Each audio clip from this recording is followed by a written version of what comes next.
it was very hard to say goodbye and send your kid to the other side of the world, literally, for an entire year and not see them for a long time.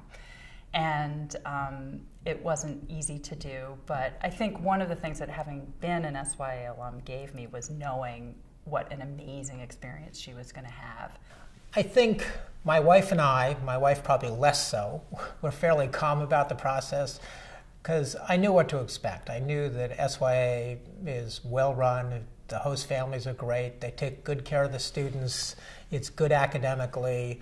Plus, frankly, the world doesn't seem as big a place as it seemed back when I went to France. Having him go away for a full year, even knowing that we were going to go in December, was hard.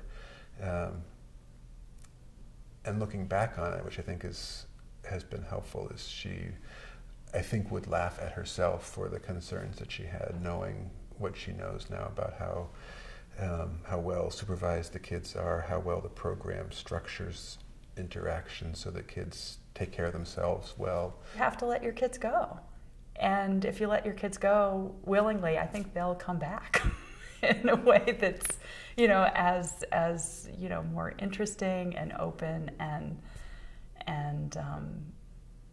just stronger people. And that's a great thing to do for your family.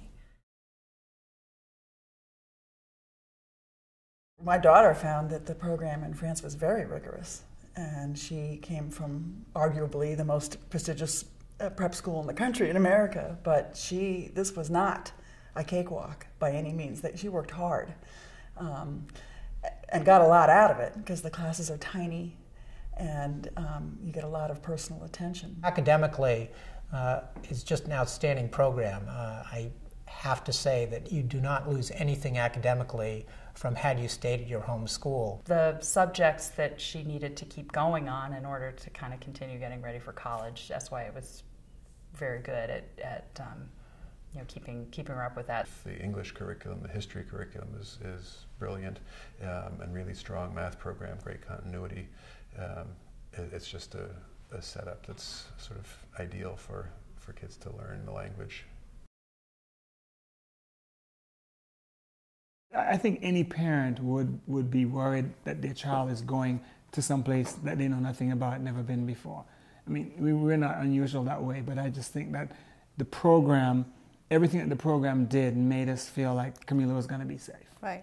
The kids think they have a lot of freedom, and they do have a lot of freedom, but they are also monitored in ways that I don't think they quite realize, just because the host families are so tied into the home, to the offices on campuses there. There's always just some trepidation in terms of what's the environment going to be like. Is it going to be a warm environment? Are they going to get the support they got? We found with each of ours, they each had slightly different family experiences, but they were all excellent. What kind of family would take in a child for a year? You wonder to yourself. And they are paid a little bit, but it turns out it's just a little bit. It's not anything somebody who's going to be wanting to make money is going to be doing. So it's the kind of people who want more personalities in their home, and they want to be teachers. With the college admissions process, she had something to say. Immediately, you're going to stand out of all those, zillions of kids are applying to school, and they're all great kids. And this is something that for sure is going to be a little bit different. It in many ways helps define the college process, and in that sense is not just a strength in terms of a big box on the checklist, but really helps narrow kids' focus in productive ways. So they're not just looking at college for they don't know what reason. They're looking at college because they've learned a language and they want to find ways to keep using that language. Each of my children, or my two so far, have gotten into their first choice college early decision, and I'm convinced it's largely based on their SYA essays, written based on their experience over there. My daughter went to Yale, my son went to Bowdoin, and we'll see where my younger son ends up. It was really a blessing to have opened 13 of them and got all acceptance letters to some pretty good colleges. I was able to sit in some of her classes, and while I was there, they did we had to go to Rome, so we all took the train, and they were doing a scavenger hunt trying to find old ruins. They also spend a lot of time traveling. They're on the road collectively for about 6 weeks as a group, which means an entirely different kind of experience. She learned capoeira over there, and she got really excited about. That was something outside of schoolwork that you would have to extra time to do. He came back as a lover of art history. Before he left, it was hard to drag him to museums. Something just clicked when he was on SYA. He's now applying to college, he wants to major in art history. He worked at the Metropolitan Museum of Art this past summer. So for each one, it's transformed them in a slightly different way, but certainly everyone has been transformed tremendously.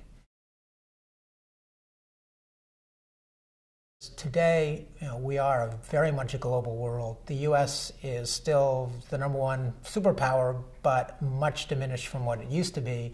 You really can. I don't think you can succeed in the world today in most careers without having a global perspective. And to the extent you can speak a language, have actually lived in a country, immersed yourself in the culture, it just gives you a different way to look at the world. And what the sort of immersion experience gives kids is at least a dual perspective on life, on world events, on cultures that you can't get from reading books. Camille is now a citizen of the world. She's always going somewhere. She was in Peru early this spring, and now she's going to South Africa for this coming spring, to study at Cape Town University. And she's always wanting to go somewhere now. Very comfortable. We don't even worry anymore. As a young lady, she's thought things through, she's thinking things through, and she's just ready to go. SYA got her feet wet now. Yeah. She can't No, stop she can't moving. stay put. She's on the move. She's on the move. She just can't stay still. I don't know where she's going after that.